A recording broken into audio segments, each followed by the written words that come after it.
আসসালামু আলাইকুম। আমরা একটা সোলার দেখতে আসছিলাম, তো সোলারের উপর দেখেন কি অবস্থা, জঙ্গল হয়ে গেছে।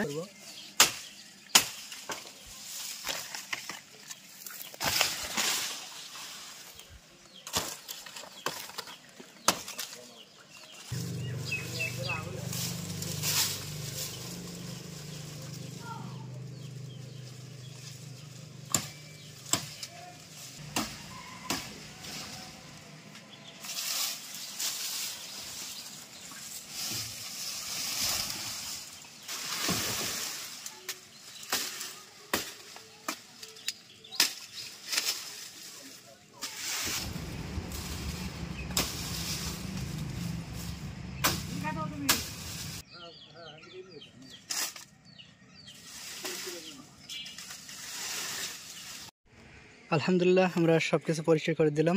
এটা 50 ওয়াট প্যানেল।